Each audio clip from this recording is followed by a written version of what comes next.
fast. Like sometimes I don't Too even fast. hear you, bro. Sometimes too fast. It's annoying sometimes. I know, I Just know. like, But AJ, stop it. I know. I can't help it. I just pop, pop, pop. Yeah.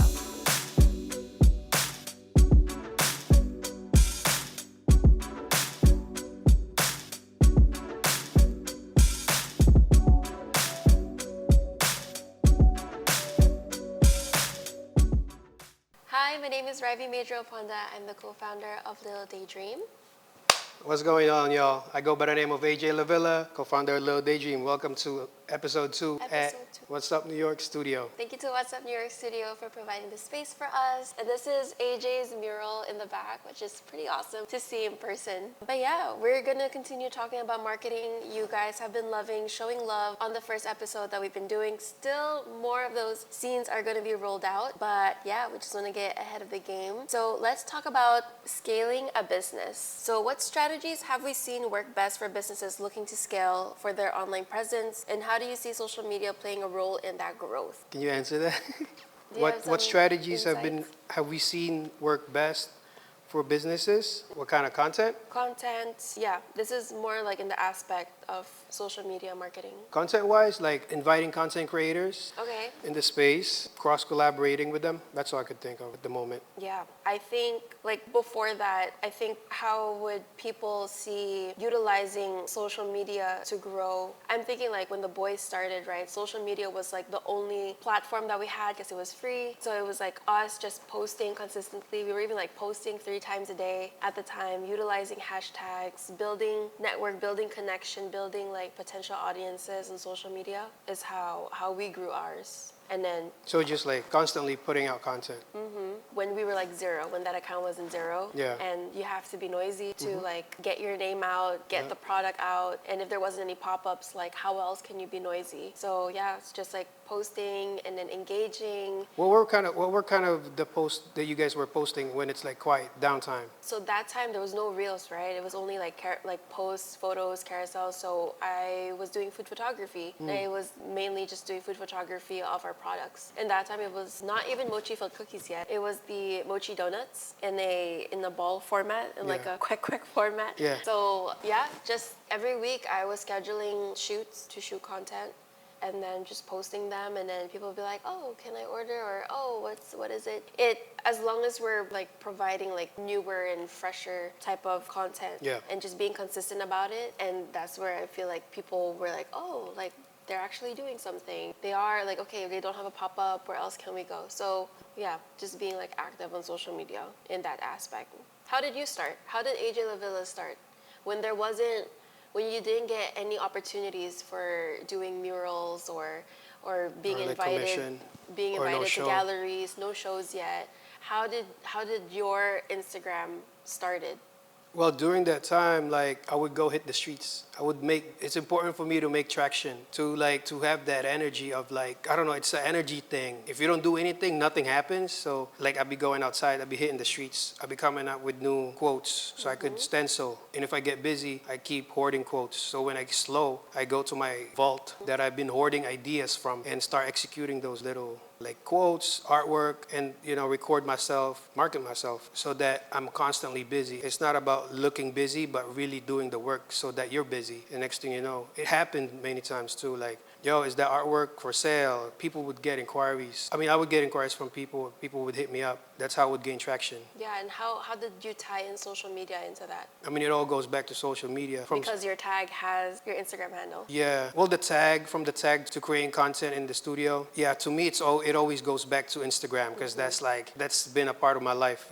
I grew up with it. So anything I do marketing wise, it's almost like subconscious already. I automatically have to make it connect somehow to the online, to the Instagram or my website to update it. Anything, it has to go back online. So the strategy is kind of like building a portfolio, keep doing what you're doing, Stay busy. be consistent about posting. Yeah. So that would be one of like the strategies that we have applied to our clients too, and what we would recommend for businesses, even if there's no sales or not getting the traction that you want, is to just consistently post and consistently create content, and to kind of also at the same time adjust to like what the trending is now, like Catch up to it. catch up up what like back then was just posts, and now there's reels, Yeah. and how to utilize stories and how to utilize, you know, all these different things. The features on your story.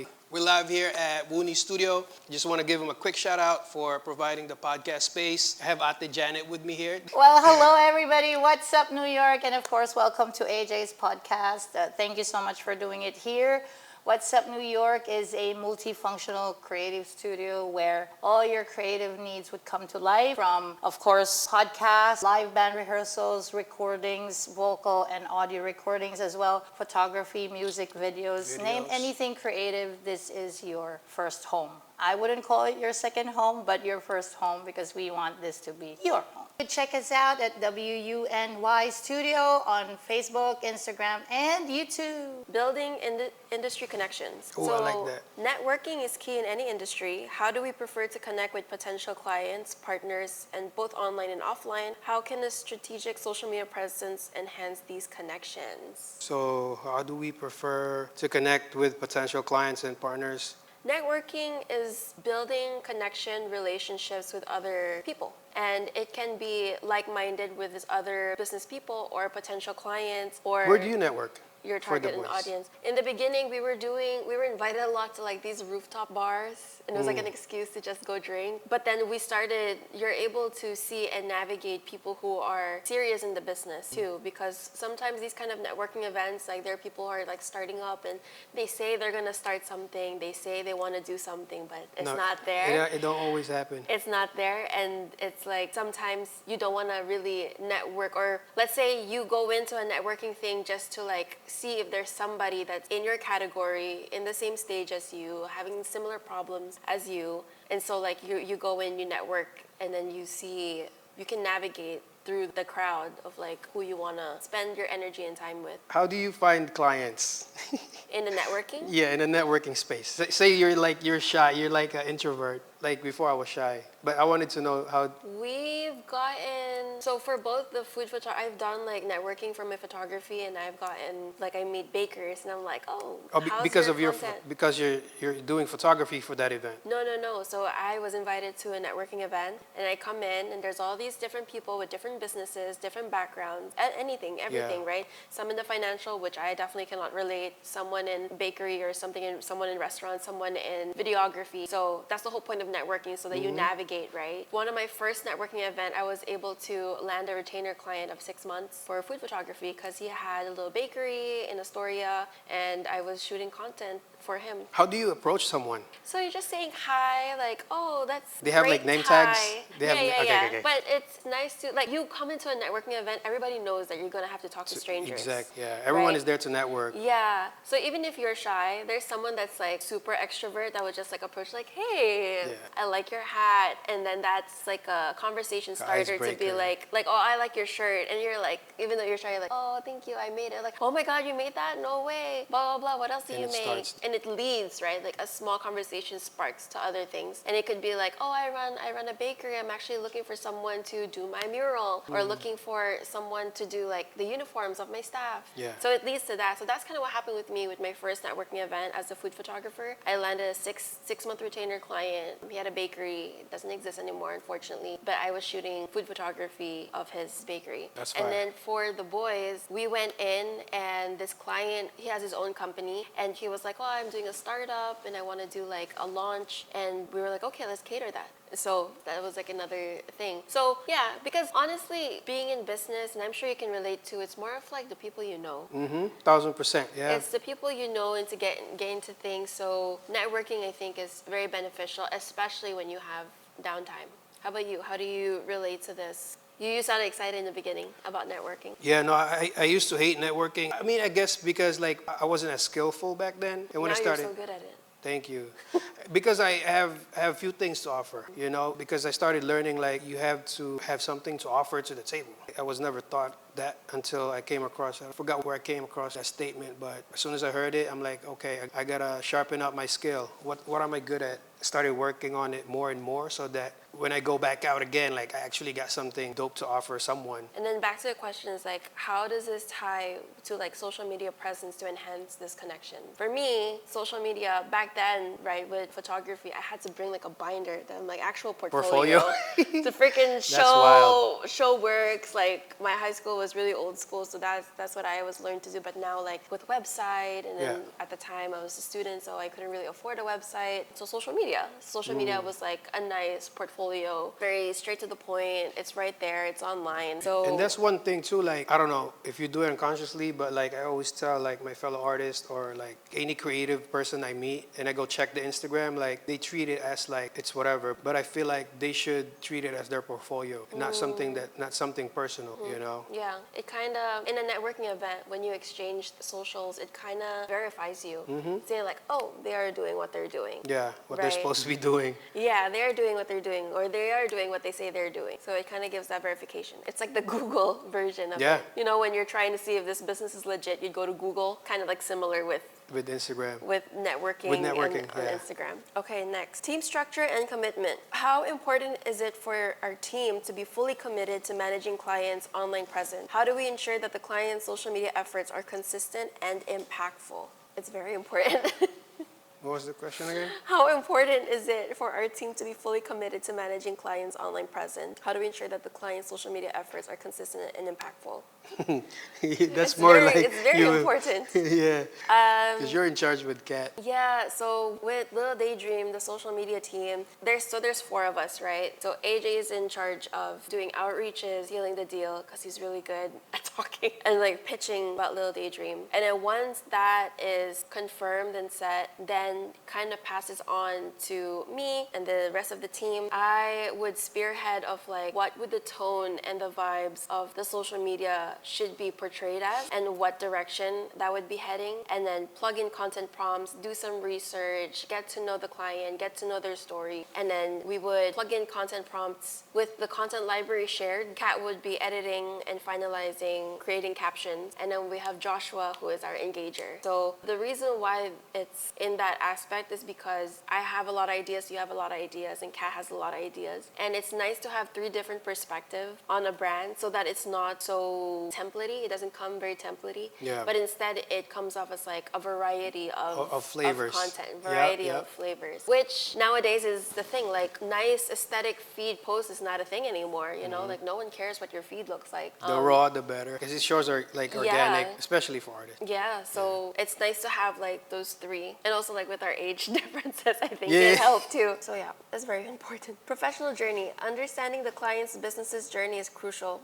Could you share how your previous experiences have shaped your current approach to social media and digital marketing? Yeah, I'm grateful, like, with all my experiences, where it has taken me to where I am at right now. Yeah, I understand. I started as a dishwasher, and then line cook, and then as a server, busboy. So knowing how each position operates, it kind of makes me feel like, so now we're doing content, aka I'm on the other side of things now. As simple as, you know, saying what's up to everyone, like at the restaurant, building that energy, like, hey, you know, we're here to shoot content. As simple as that. That helped connecting with people. And then obviously, like, once you get in there, like, you just kill shit, make dope content. I think the question is more of like, let's say the client that we recently secured, right? Or like today's client, him saying like, I want to make sure I know where my money is going.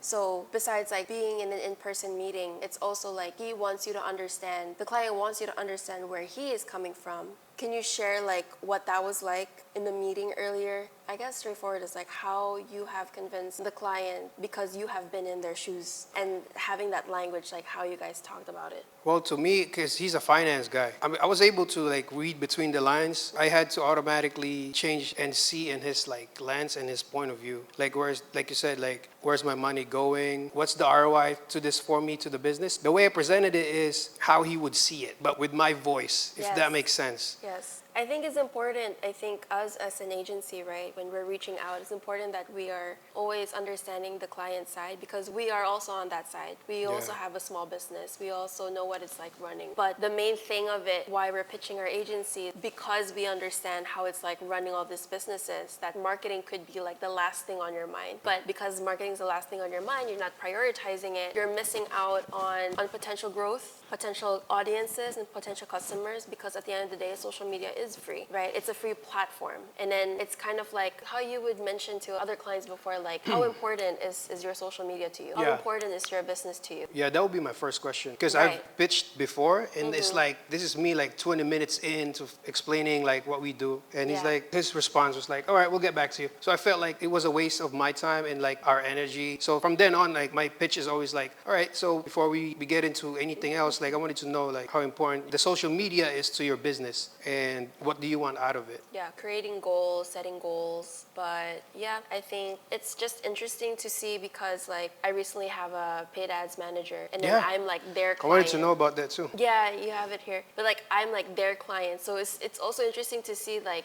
because she emailed, she pitched herself and it's like what from her pitching that caught my attention. So it also became because I am a client, I can be a client, but I also have an agency. So it's Yeah. nice seeing it from both sides. How's that going? It's What's going her name? good. Rachel. Rachel. Yeah. Has your investment been paying off? So far, we definitely are like, it's not like a big ROI, but at the same time, I understand, like, she's teaching me along the way too, like, what we're doing, but we did have goals. The budget isn't so high, so I'm not expecting, like, something too crazy, but I am already seeing something. Okay. So, like, You're more, seeing some results. yeah, more nationwide shipping, more catering inquiries. Wow.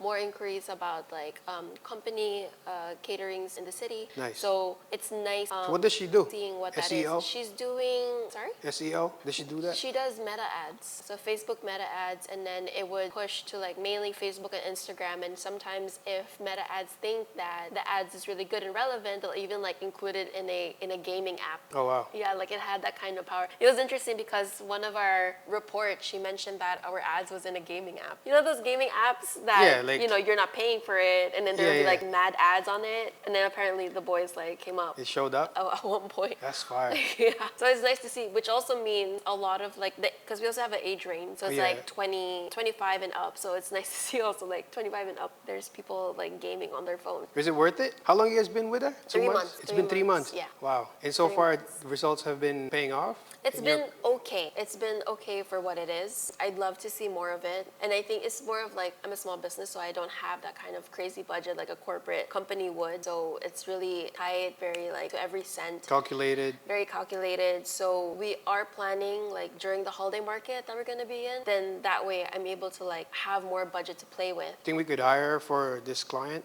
Which one? the one we onboarded today? If that's something that he's looking for. Yeah, that's something he needs, like boosted ads. What's the difference? Boosted ads is just on Instagram. So Instagram, And meta boosted ads. ads, and meta ads is from Facebook. Right. It's Facebook based. So does that also mean like when you put ads on, Let's Google it. What's meta ad? What? like meta ads versus like boosted ads? So meta ads, formerly known as Facebook ads, is a type of online advertising that allows businesses to create customized ads on meta platforms such as Facebook, Instagram, Messenger, and WhatsApp. So our thing is also on Messenger and WhatsApp. These ads can help businesses reach a wide audience, increase brand awareness, and drive website traffic. Meta ads can be used to target specific audiences based on various criteria, including demographic, interest, behavior, and CRM segments. So it's a lot about like, another thing about meta ads and then there's like a pixel that you can plug into your website to see the purchasing behavior. So like how many people had clicked your website, how many people were looking at product A, how many people put product A in the checkout, and then how many people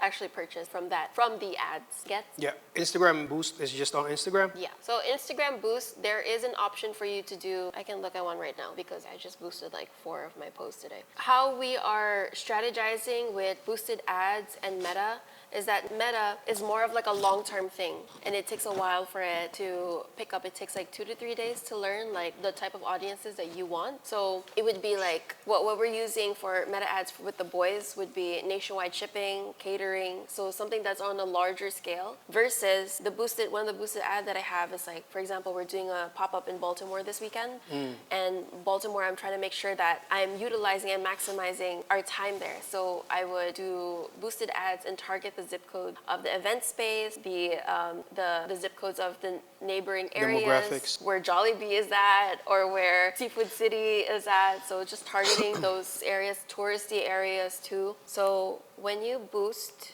you can confirm like what kind of call to action CTA you want, right? So it's visit your profile, so back to your Instagram, visit to a website, so whatever website link that you want. For example, if you have an Eventbrite, you have an event coming up a few days away, you're trying to sell the remaining tickets, and then you put in the link on your site, or to message you. Okay. So that so it's means, like really specific, like, because we need that for this client, which one? the one in Boston. That when they do events, For visiting profile?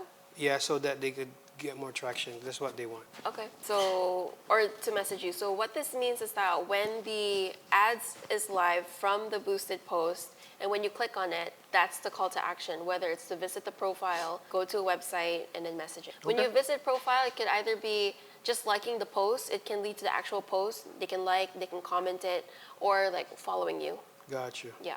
All right. What was I gonna ask too about the boys? Is that what you do? What you guys do? Like, what do you do? I like that story. If you could just share that to the viewers too. Like, when you guys do an event, how do you prepare? How do you set up your Instagram for? Let's say you have an event in Boston, or was it in Boston or Baltimore? When you had an event, like, what was your strategy? Like, how do you utilize like social media Yeah, to bring people in? So the first time that we were going to pop up in Baltimore, I was obviously worried, nervous, because I don't know if we have Mochi fam over there. I don't know if there's much Asians there, and I've never been there, so I'm just not sure. So to maximize my time, I did boosted ads on two of the posts. I was posting a month before. It's like sprinkling it in because we had other events going on too. Posting about it 1 month before, strategizing it, and then with the boosted posts, we're attracting Baltimore people. How much do you spend? I spent, I think, $150 on both posts. So How long like is that? 75. 75 each, and how long is the? So let's say $5 for 2 Day? weeks, something like that. $5 a day for 2 weeks? Mm-hmm. That's not bad. Yep. And what was the result? We sold out.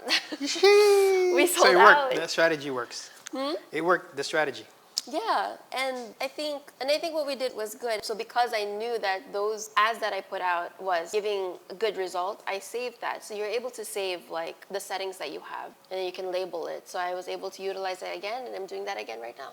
Nice. So I'm boosting those again. So at least like minimum $75. About 75. Yeah, you can even do like $50 because that's good already for like, let's say for 4 days, 5 days, you can do $10 a day, something like that. And do people tell you when they come to the booth? How do you know like if they saw the ads? How do you know if the ads is working? So in Baltimore, the first time we went, everyone was saying like, oh my gosh, you're the one from New York. Yeah, I saw your Shit. ads. Or like they even showed me like, oh my God, this is you guys. Or I That's want this fire. item. Wow. That's, yeah. That you boosted. Yeah, and then also like with the content strategy, it's like we did like a hype post. So hype post is like, this is the date, this is the time, the location, this is what we have.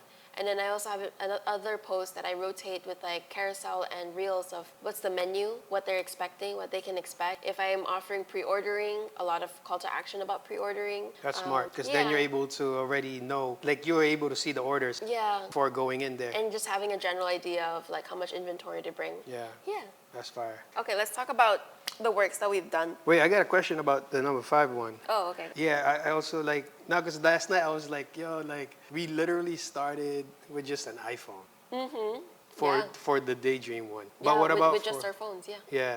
What about with the boys? How did you guys fund your business? Was it self-funded? Did you get a loan? It was definitely a lot of self-funded in the first few years. It depends on like for what, right? If it's like the business in itself, it was self-funded in the beginning. And then when we're doing a lot of pop-ups, you know, there's some uncertainties with pop-ups. We ended up getting loans. And then now with the holiday market, we're getting personal loans. Okay. Did you guys get a loan? Were you guys able to for this market coming up? Yeah, and we're Nice. still like finding more loans because that market is Shit, so yo, anybody expensive. interested out there? Holla. Yeah, it's a very, very expensive market. It's in But the it's worth it though, right? it's in the 5-digit.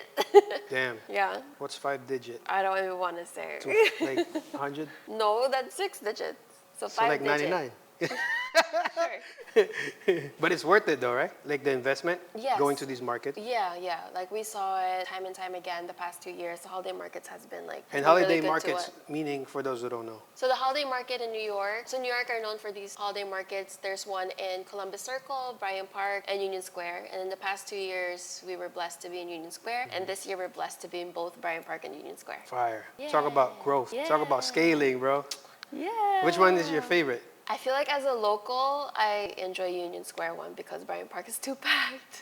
Because Bryant Park is like for tourists, mainly for tourists, and it's right there by Times Square. I see that you have like, I think I added this. Okay. Tying in with like the marketing, right? Like initial investments that we put in marketing. So kind of like, what's the point of like the market? We kind of touched base with that when we mentioned about the client earlier today, like how do we pitch ourselves to them? But essentially, our initial investment in the marketing for the boys was to delegate, who to delegate, how to delegate, and it was with the social media manager that we have, and we still have her till today, which I'm so thankful for. Shout And out to Kat. shout out to Kat. And essentially, it's about delegating things I didn't like to do very much for the boys at that time, or like that time actually it was summer of 2022, and that was going to be our first year into the holiday market. I already knew I wouldn't have time because that time I didn't have the staff.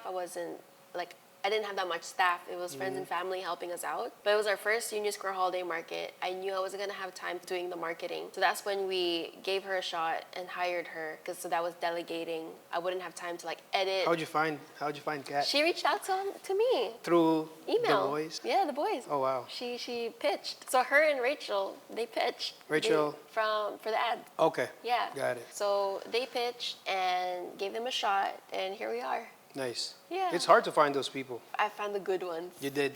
Yeah. I'm lucky. I did find not so great ones, but Oh, so you've worked with social media managers before too? oh yeah, because as a social media manager myself, like I always say, like I wish there's 2 of me or 3 of me. Hell yeah. Right? Like I'm sure you feel that too, like having like how could be many doing of me mad can shit. I do? And again, it's delegating tasks that could be passed off. But I understand also it's hard to like give up something that you're known for or give up something temporarily. But you're still kind of part of it. You're still overseeing it. You're still Yeah. driving the thing. But just like that ego of like, oh yeah, I edited that. No, you just gotta let You it gotta go. let it go. I Yeah. have other things to do.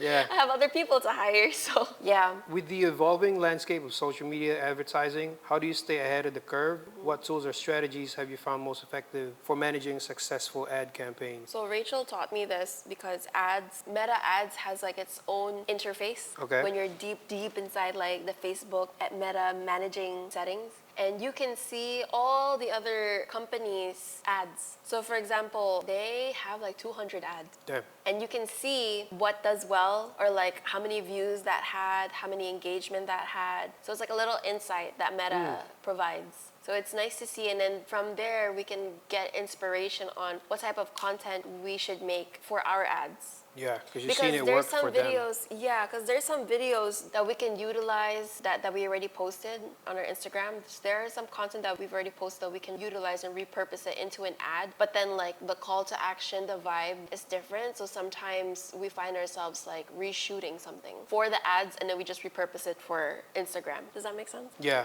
So yeah, that has been a very effective and helpful tool that I've seen. And we're just like constantly getting inspired by all these other bigger brands that has so much budget. Okay, so number 7? Yep. Okay, so we started a series where we asked businesses owners to talk. What's the thought process behind it? You're doing that, right? You've also done it too. So Oh, yeah. Yeah. right? So that's AJ's version. So for AJ, you can tell which one is his version. It has like transitions in between clips. It has nice B-roll left to right kind of vibe. Very like high production quality. Make it Another look one fire. that you did was for this space too, for Yeah. What's Up New York, which is, I want to ask you, what's your thought process when you film these two? So to me, it's all like I want to showcase more about the business. Like I want to get deep to like how did you get here type shit. Like I wanted to get there, but there's some other. It's the way you frame the question to make it look dope without asking it directly. So that's my thought process. Like I want to know more about this business. Because these other people, content creators, they're just gonna go there and shoot, not connect with the owner. You know, while I'm here, I'm already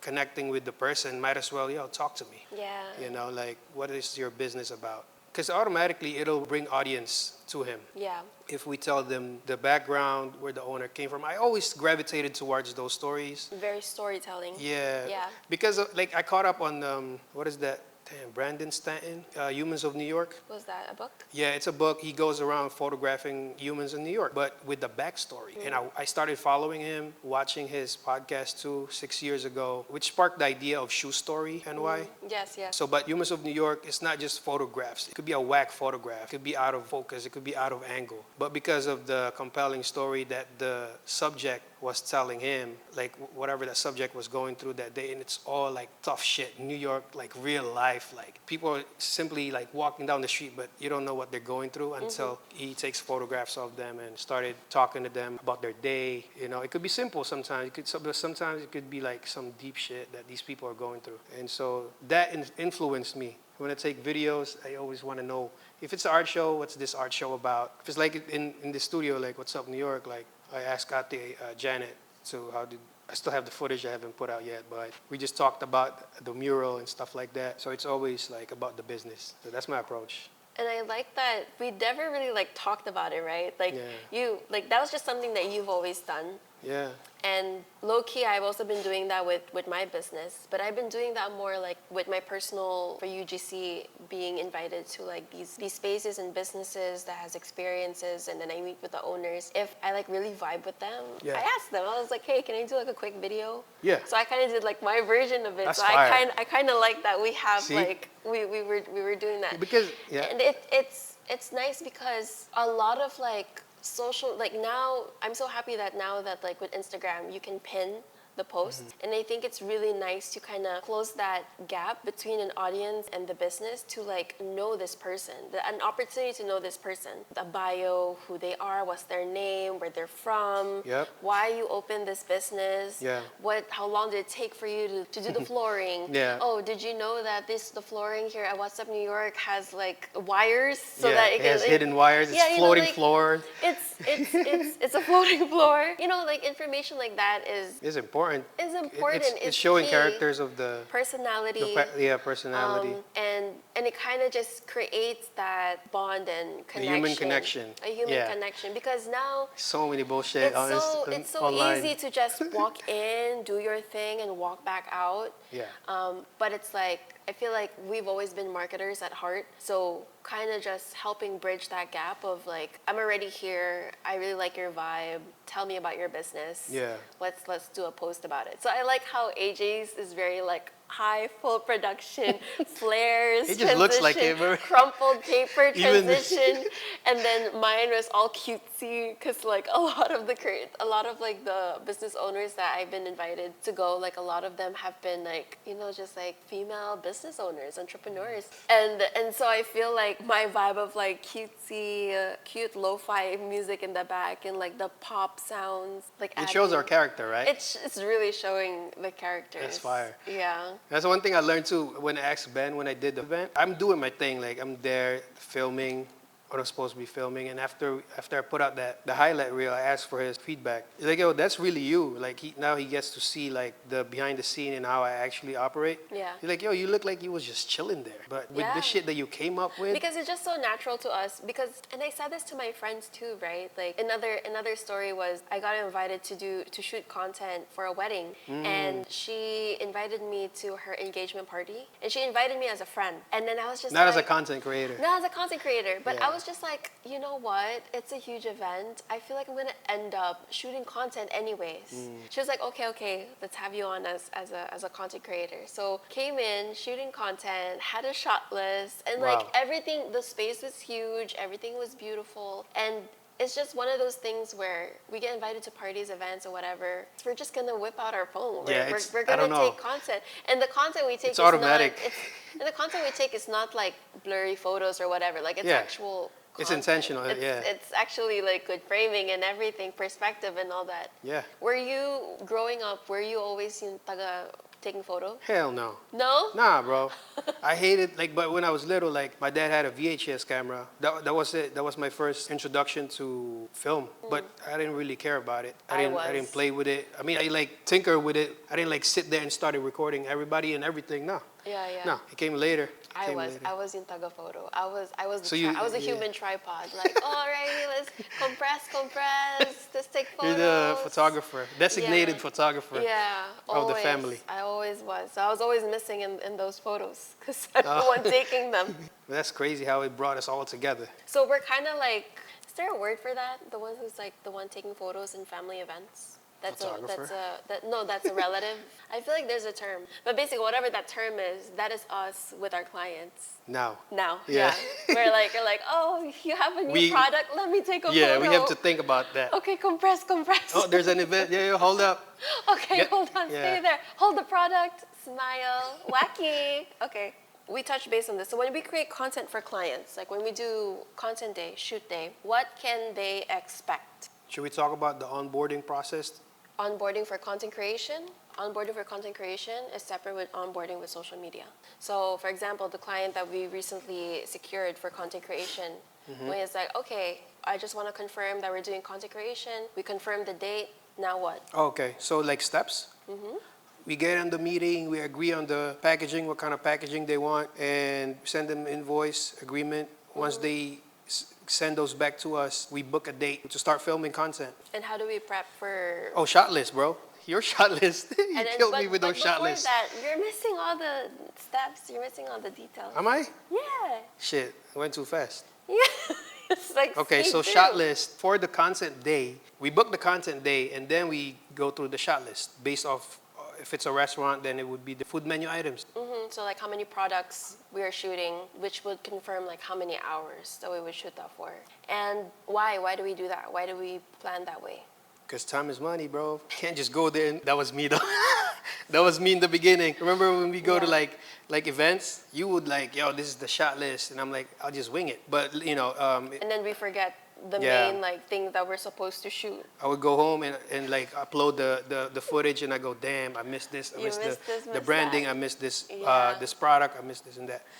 Yeah, that's when I started paying attention to the shot list after. So sticking to the shot list, and then like knowing what products that we would need to shoot beforehand. We need to know that because what if there are props that we need to get on our end, or we can ask the client to grab props, And it's inspiration videos too. inspiration videos, reference, and then like making sure that it's aligned to like what the branding and the client wants. So like having that conversation, the preparation, I feel like is really important because when we're there and we already have like a clear goal in mind of like what we need to shoot, it's a breeze. That client, that was Yeah. like easy. That was nonstop though. Yeah, they did insert like 100 more Yeah. dishes, but We got it done we got it done. Yeah. in the most efficient way. In the most efficient way, and then their feed was looking so Oh good. yeah, shit was looking Our kosher. our team was so happy, like with the amount of content that we had, and it was also really beneficial to have two content shooters. And you were shooting with the camera,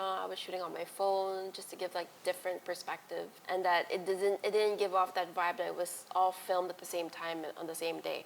Just to I'm give excited for this variety. one, the restaurant we're filming. Yeah, I'm excited too. Yeah, one thing I wanted to share too, like speaking of delegation, like that's one thing I learned a lot this year. And the one for the restaurant, I feel like if we hired your shooter, we would be better off instead of like us shooting product or getting our hands on the content day, because then we're much chilled. We could control. We can direct. We could It's direct easy for properly. us to be on the outside. Yes. Yeah, because Yeah. me, I move fast. Like sometimes I don't Too even fast. hear you, bro. Sometimes too fast. It's annoying sometimes. I know, Just I know. like, But AJ, stop it. I know. I can't help it. I just pop, pop, pop. Yeah. But you see the little shits on the screen. You're like, you see Mm-hmm. that background over there? That's you gotta take it out. I'm like, damn, bro. So this time, yes, you're able to do that. You do you, because your friend is shooting it anyway. So And he's a professional, And- so yeah, for sure. I don't really have to think about it. Yeah. and we could shoot more behind the scenes during that time. But I'm happy you're learning more about delegating. I'm also like learning a lot about it from the past 2 years because AJ is a very DIY guy. You want to do it yourself. Yeah. until this year. Until this year. Yeah. All right, guys. Episode 2. Hope you enjoyed it. Leave us a comment, like this video, and subscribe. Thank you guys. See you in the next one. Peace.